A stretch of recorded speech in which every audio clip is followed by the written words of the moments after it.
Hey, what's up? It's me again. I'm back in the movie theater. It's been a while, hasn't it? Actually, it's not been that long, but I mean, I was supposed to be here about a week or so ago, maybe even more. But then stuff happened. As usual, life gets in the way, and I couldn't. But now I'm here, and I'm here to watch Elio, the new Pixar movie. That again, I wanted to watch and review it last week or the week before, I can't remember when.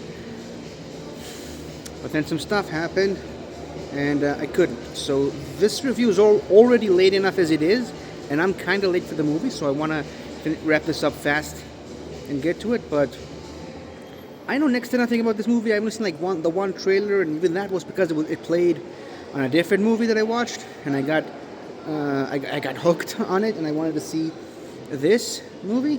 So yeah, haven't heard great things before the movie came out, but then after it came out, I heard people liked it.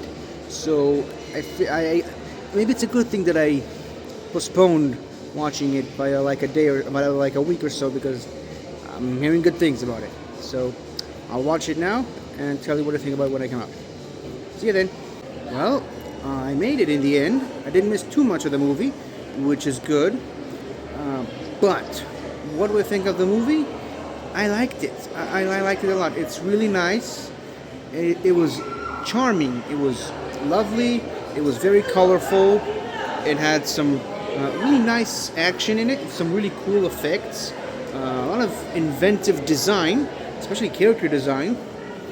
But overall, I mean, the number one thing you're looking for in a Pixar movie is heart.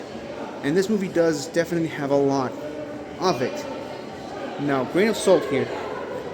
It's not reminiscent too much of the Pixar movies of old, like cinematic masterpieces, all of them. It doesn't hold up to the Toy Stories of the world or the Monsters Inc., Finding Nemo, the Wall-E, those movies.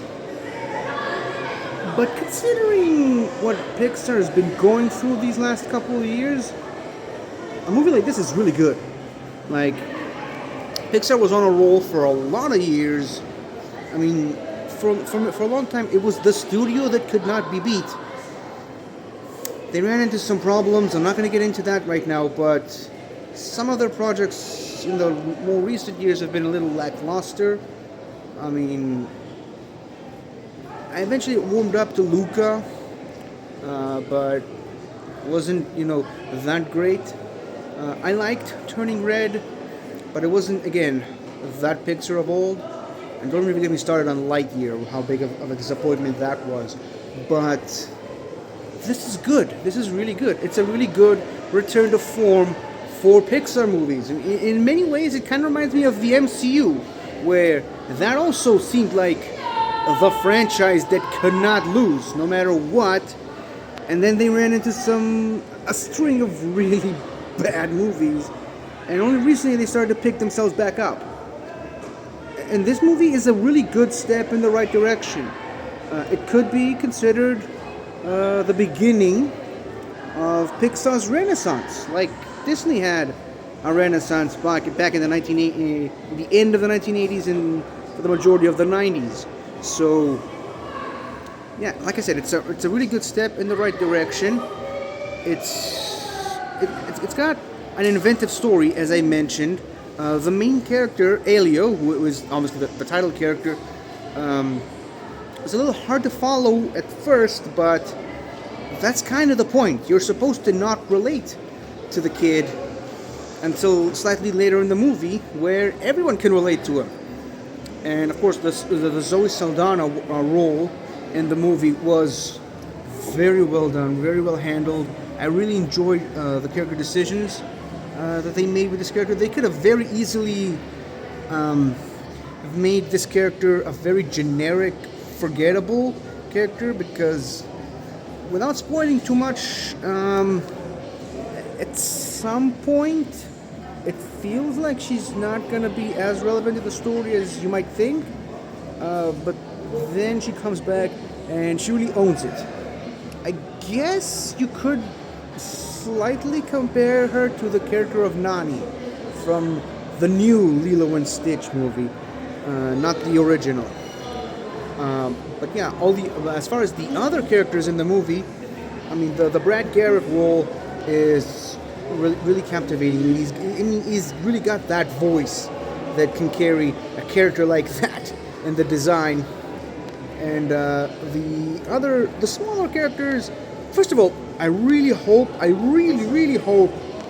Disney knew what they had on their hand right now, and they were ready to capitalize on it.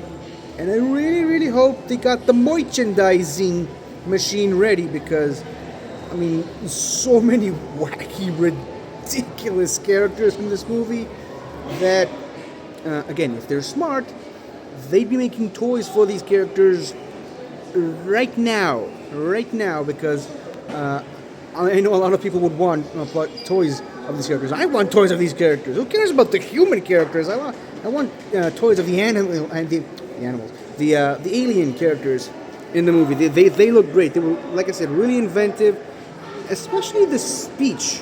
Like,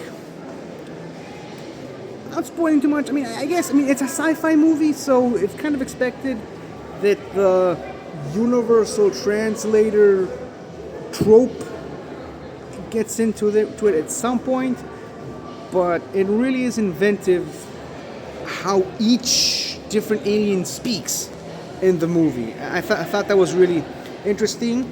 There are a lot of concepts that this movie introduces that unfortunately aren't as well fleshed out. One is particularly fleshed out more than the rest, pun intended. You'll see what I mean when you see the movie. But there is, let's just say, a concept for a character in the movie that I don't think was utilized well enough. And I think the movie could have really benefited more by having this character more. Character of sorts. It's hard to talk about without spoiling, but I think it was a bit of a missed opportunity not having this character a little bit more in the movie. But overall, like I said, I really enjoyed it. It really brought me, made me feel like a kid again watching Pixar movies, which is good. It's a really good start. But again, it didn't go that full, the extra mile that Pixar movies usually go. It almost got there. Particularly with the relationship between two specific characters that I'm really trying not to spoil right now, because I want you to watch it for yourself. But the movie came out a week or two ago, and I'm watching it late, so I don't think it really matters much at this point.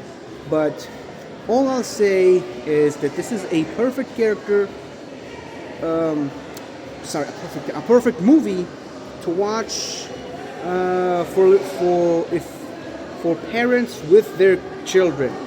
I guess is one way of putting it. This is especially for fathers and sons. And you'll see what I mean when you watch the movie. Hopefully you will see the movie.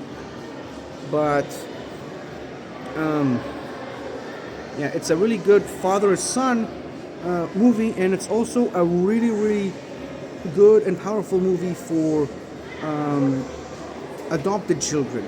Children who are adopted, who unfortunately were orphaned and are forced to live with a guardian or a different family member that isn't really their parents. Sorry, I'm trying to get away from all the noise. But overall, it's a really good movie for, it's not just, like all Pixar movies, it's not just for the kids, it's specifically tailor-made for the kids and their parents or legal guardian. If you'll see the movie, you know what I mean. Anyways, that's it. I give this movie a thumbs up, and can't wait for next month, because that's when the really big movies are about to show up. So yeah, I'm gonna be spending here every week, and I cannot wait. Goodbye, everybody. See you this movie. Just kidding. Thank you for watching, and I'll see you some other time. Goodbye. Hi there. Thank you for watching the video, and if you enjoyed it, don't forget to like, comment, subscribe, and tell your friends. I'll see you next time.